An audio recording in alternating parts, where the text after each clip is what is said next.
meine Arbeit für richtig hältst, ob du glaubst, dass ich fleißig gewesen bin, dass ich gearbeitet habe, dass ich mich in diesen Jahren für dich eingesetzt habe, dass ich anständig meine Zeit verwendet habe. When we speak of World War II, it is natural for images of roaring cannons, advancing tanks, and the terrifying dogfights of warplanes to flash across the screen of our minds. We all know, more or less, about the landings on the beaches of Normandy, Operation Barbarossa, or the epic battles fought amidst the ruins of Stalingrad. But did you know that parallel to this open warfare, another war was being fought behind the curtain? It was a silent, invisible, and far more complex war. It was the War of Spies. In this war, the weapons were not rifles or machine guns. The weapons were a false identity, a secret radio transmitter, or a stolen document detailing enemy defense plans. The soldiers of this war wore no uniforms. They blended into the crowd of ordinary people, sometimes as journalists, sometimes as businessmen, and other times as high-profile socialites. Their victories did not make noise like cannon shells, but a single piece of accurate information sent by them might have saved thousands of soldiers' lives or determined the outcome of a crucial battle. And their defeat meant terrible torture and a lonely death, where even their names would be wiped from the pages of history. World War II was the golden age of espionage. Between fascism, communism, and democracy, a situation arose where even ordinary people were ready to bet their lives for their ideology. From Germany's Abwehr to Britain's MI6, the Soviet Union's NKVD, and America's OSS, everyone was playing their best moves in this shadow war. How did these spy networks operate? Through what incredible deceptions did they confuse the enemy? And which invisible victories influenced the most critical moments of World War II? From deep within Nazi Germany to the secret laboratories of Bletchley Park and the beaches of Normandy, in today's episode, we will attempt to enter the depths of that shadow war and uncover the stories of its invisible heroes and villains.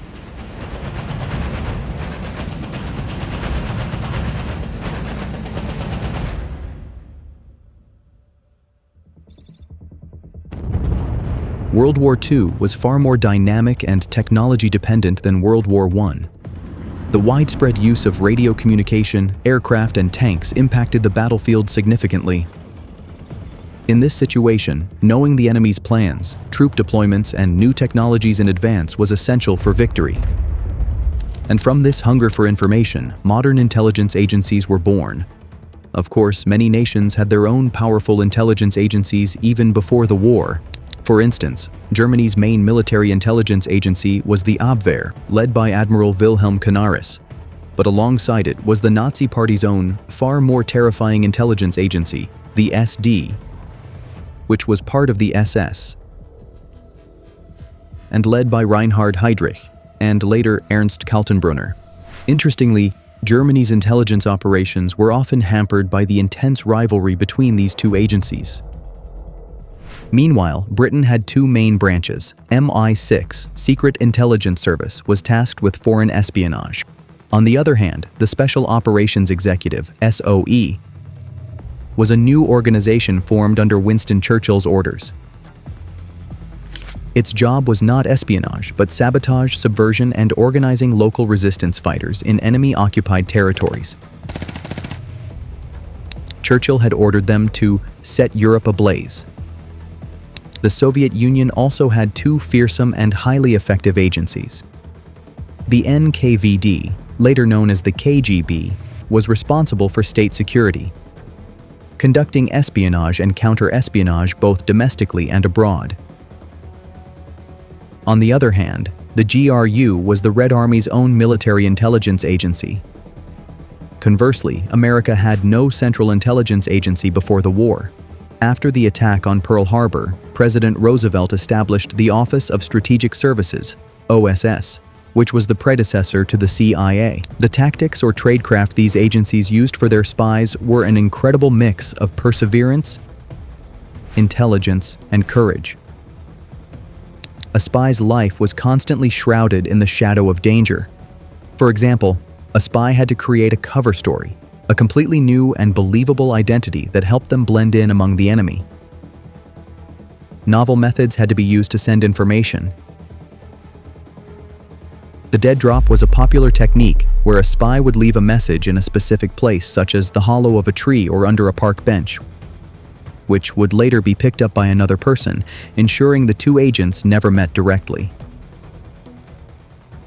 The microdot was a revolutionary technology where a full page of information was compressed into a dot the size of a typewriter's full stop and sent with an ordinary letter. There was also invisible ink and complex ciphers or codes. However, the most important and dangerous instrument was the shortwave radio transmitter. Spies often sent messages in Morse code to their headquarters using these radios hidden inside suitcases. But radio transmissions could be detected by the enemy's radio direction finding equipment. Therefore, spies had to send very quick, short messages and constantly change their locations. The average life expectancy of radio operators was only 6 weeks. The most crucial part of a spy network was recruiting the right people. Agents looked for individuals who had access to important enemy information and who were ready to betray their own country for any reason. Ideology, money, blackmail, or revenge. Using these tactics, spies carried on their invisible war.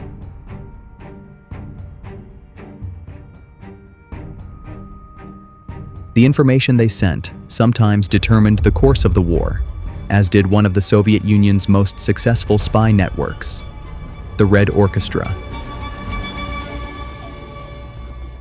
In the corridors of highest power in Nazi Germany, where Hitler and his generals planned world conquest, an invisible enemy lay hidden.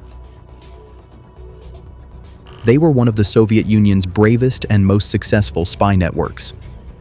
Hearing their musical Morse code, the German Gestapo gave that radio transmission the codename Rote Kapelle, or Red Orchestra.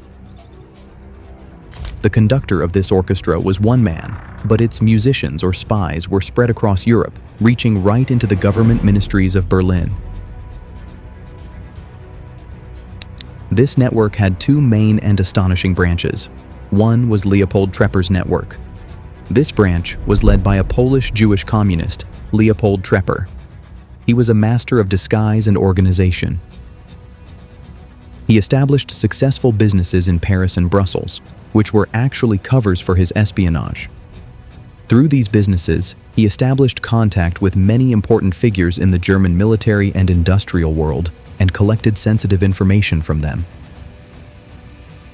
His network sent priceless information to Moscow regarding German military equipment production, new weapon development, and troop deployments in Western Europe. The second was the Schulze-Boysen or Harnack Group. This was the most incredible and daring branch of the Red Orchestra. Its members were not professional spies. They were German citizens who were fiercely opposed to Hitler's rule. It was led by two men, Haro Schulze-Boysen, a high-ranking officer in the intelligence division of the German Air Force or Luftwaffe, and Arvid Harnack, an official in the German Ministry of Economics. Under their leadership, over 100 German citizens, including government officials, artists, intellectuals, and ordinary workers, united to risk their lives smuggling secret information of the Nazi regime to the Soviet Union. Since they were inside the government, they had access to information that was impossible for any other spy to obtain. They sent crucial warnings to Moscow about the plans for Operation Barbarossa, German losses on the Eastern Front, and their strategic objectives. The success of the Red Orchestra was extraordinary. Between 1941 and 1942, they sent hundreds of critical messages to Moscow, helping the Soviet High Command understand German plans and take countermeasures. Their information is believed to have played a vital role in the preparations for the Battle of Stalingrad. But their success became the cause of their downfall. Their frequent radio transmissions attracted the attention of German counterintelligence. The Gestapo formed a special unit called Sonderkommando Rote Kapelle, whose sole task was to destroy this network. In mid-1942, German radio direction finding experts managed to pinpoint the location of a radio transmitter in Brussels. It was the beginning of the collapse of the House of Cards. As one spy was caught, names of other network members began to spill out through terrible torture and interrogation. By late 1942, almost all key members of the network, including Leopold Trepper, Harro Schulze-Boysen, and Arvid Harnack, were captured by the Gestapo. Their fate was gruesome. After brief trials, over 100 members were hanged or beheaded by guillotine. Leopold Trepper, however, managed to escape from Gestapo custody with incredible daring and remained in hiding until the end of the war. Although the Red Orchestra was destroyed, their sacrifice was not in vain.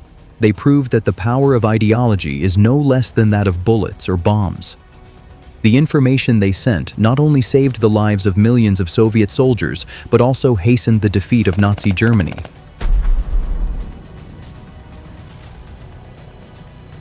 But the greatest victory for spies came not through human courage or sacrifice, but through a silent revolution of mathematics and machines.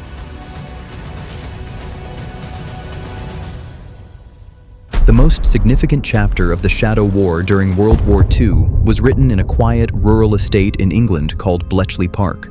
One of the greatest intellectual victories of the 20th century was written here. And at the center of this victory was a machine, Enigma, and a group of extraordinary mathematicians and codebreakers whose tireless efforts changed the course of the war. The Enigma was the German military's primary cipher or code-making machine. It looked like a typewriter, but inside, it housed a complex electrical and mechanical system containing several rotors and a plug board. When a letter was typed, electricity would travel through an incredibly complex path across these rotors and the plug board to illuminate a different letter. The positions of these rotors were changed daily, bringing the number of possible Enigma settings to approximately 158 quintillion. That is 158 followed by 18 zeros. The Germans believed Enigma was completely unbreakable. Before the war, some brilliant Polish mathematicians, particularly Marian Rejewski, achieved some groundbreaking success in cracking the Enigma mystery. Just before Germany invaded Poland, they handed over all their research and a replica of the Enigma machine to Britain and France. It was a priceless gift for the Allies. Based on this information from the Polish scientists, the British Government Code and Cipher School began their work at Bletchley Park. Britain's finest minds were gathered here. Mathematicians, linguists, chess players, and even crossword puzzle solvers were not left out. They were led by Alan Turing, a brilliantly gifted mathematician considered the father of modern computer science. Turing and his colleagues realized that it was impossible for the human brain to find the new Enigma settings every day. So, building on the work of the Poles, Turing designed a massive electromechanical machine named the bomb. This machine could test thousands of possible Enigma settings with extreme speed to find the correct one. This success at Bletchley Park was a matter of ultimate secrecy. The intelligence obtained from here was given the code name Ultra. Ultra intelligence gave Allied commanders a power that was unbelievable. They could know the enemy's secret plans in advance. In almost every theater of the war, the impact of Ultra was immense. For example, by breaking the Enigma code, the Allies could know the exact locations of German U-boats and their attack plans. As a result, they could steer their valuable convoys through safe routes and hunt down and destroy the wolf packs of U-boats. Winston Churchill himself admitted that breaking the Enigma code was the most important factor in winning the Battle of the Atlantic. Through Ultra, the British were aware of almost every move of German Field Marshal Erwin Rommel. They knew the state of Rommel's supply lines, how much fuel his tanks had, and where he planned to attack. This information helped General Montgomery achieve victory in the Battle of El Alamein in the North African theater. Even in the planning of the Normandy landings and subsequent battles, ultra-intelligence played a crucial role. Through it, the Allies could know where the Germans were strengthening their defenses and where their panzer divisions were positioned. Most importantly, the Allies could confirm that the Germans were believing their deceptions. The nearly 10,000 workers at Bletchley Park, the majority of whom were women, worked day and night in complete secrecy. Their contributions remained unknown for decades, but today, historians agree that their silent and intellectual victory shortened the war by at least 2 years and saved millions of lives. It was the ultimate example of the Shadow War, where the pen and the machine proved mightier than the sword.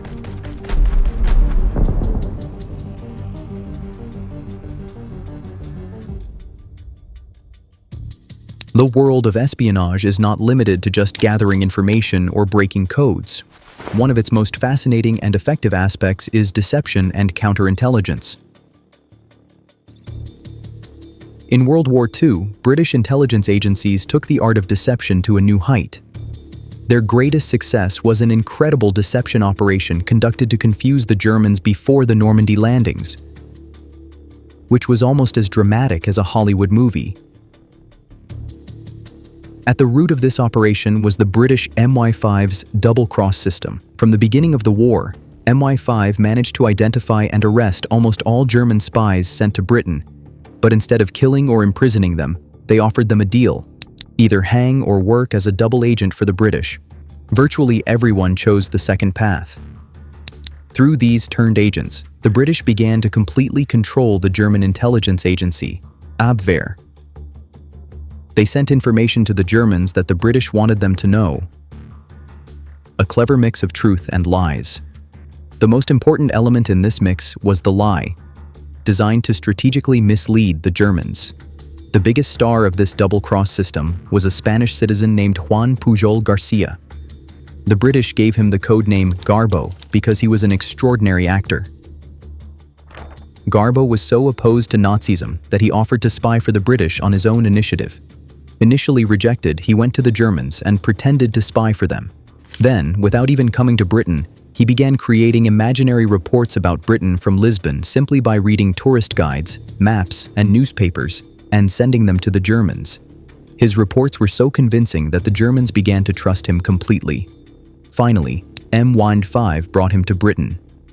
There, Garbo and his handler, Tommy Harris, created an incredible imaginary spy network. This network consisted of about 27 fictional agents, a Welsh fascist leader, an Indian poet, a Venezuelan student, a British Air Force officer, each with their own personality and backstory. On behalf of these 27 agents, Garbo sent hundreds of messages to the Germans, which the Germans considered a priceless source of inside news from Britain. The ultimate moment for Garbo and the double-cross system came in 1944 during Operation Fortitude. This was the largest deception operation in history, conducted to make the Normandy landings successful. Its main objective was, 1, to convince Hitler and the German High Command that the main Allied attack would not be in Normandy but at Pas-de-Calais. Pas-de-Calais was the narrowest channel between England and France, making it the most logical place for an invasion. To prove this lie true, the Allies created a massive ghost army in southeast England, opposite Pas-de-Calais. A fictional army group named the 1st U.S. Army Group, FUSAG, was created. Appointed as its commander was the American general the Germans feared most, George S. Patton. To make this fictional army look real, hundreds of inflatable tanks, wooden planes, and fake landing craft were built and arranged in the fields of Kent. Meanwhile, fake radio messages were exchanged day and night between the fictional units of the 1st U.S. Army Group, which the Germans could easily intercept and believed that a massive army was gathering there. The most important part of this deception was Garbo. Through his imaginary agent network, he continued to send relentless messages to the Germans that the Allies were going to attack at Pas-de-Calais. This deception was incredibly successful. Hitler and his generals completely believed the lie. Consequently, they deployed their best and most powerful panzer divisions to defend Pas-de-Calais. On June 6, 1944, when the Allies landed on the beaches of Normandy, the Germans considered it a diversion or distraction tactic. They still believed the real attack would happen at Pas-de-Calais. Garbo was even able to maintain this belief among the Germans after D-Day. As a result, for the most critical first few weeks of Normandy, Germany's best panzer divisions sat idly hundreds of miles away from the battlefield. This time gave the Allies the priceless opportunity to solidify their position in Normandy. Historians agree that without Operation Fortitude, the Normandy landings might have failed. Juan Pujol Garcia, or Agent Garbo, received the Iron Cross from the Germans and the MBE from the British for his incredible role. He was the only person in history to receive the highest honors from both sides of the war.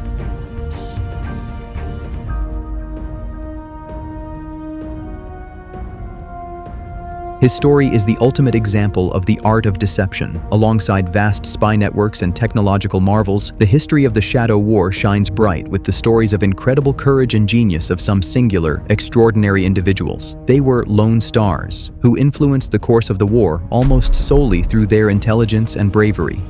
Among them, one of the most notable, and perhaps one of the greatest spies of all time, was Richard Sorge. Sorge was a Soviet military intelligence (GRU) agent, but his identity was that of a staunch Nazi and an influential German journalist. His father was German and his mother was Russian.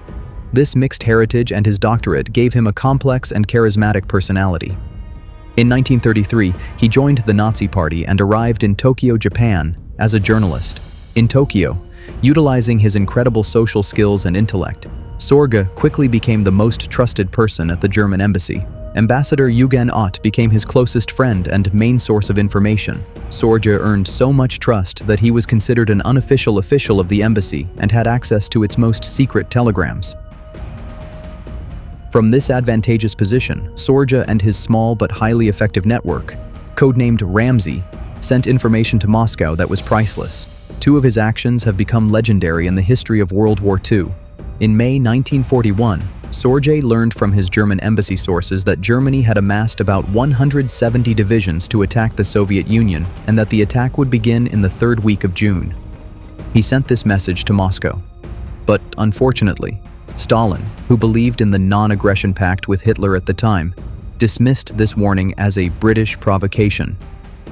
On June 22nd, when Germany attacked, Stalin realized the horror of his mistake. In the autumn of 1941, German forces reached the gates of Moscow.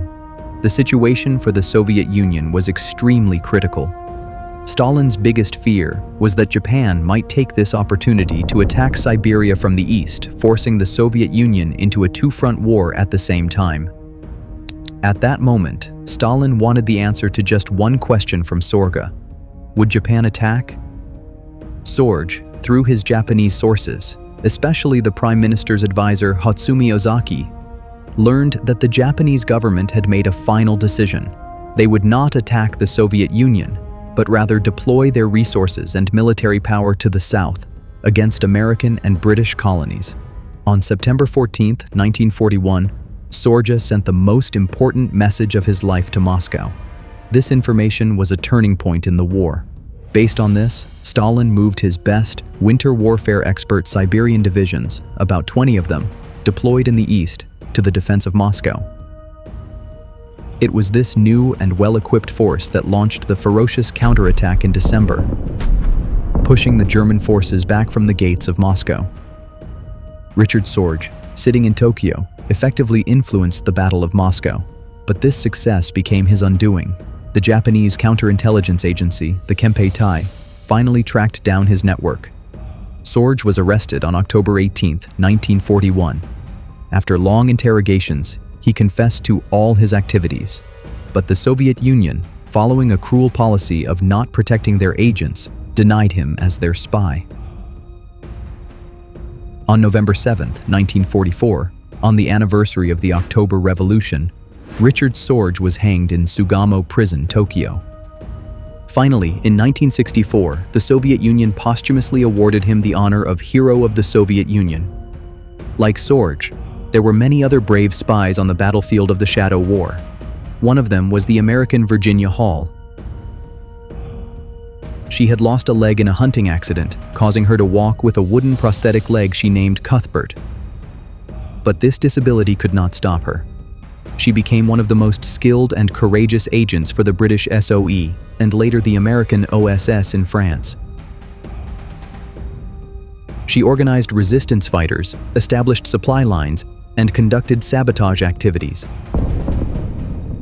The Gestapo called her the Limping Lady and placed her on their most wanted list.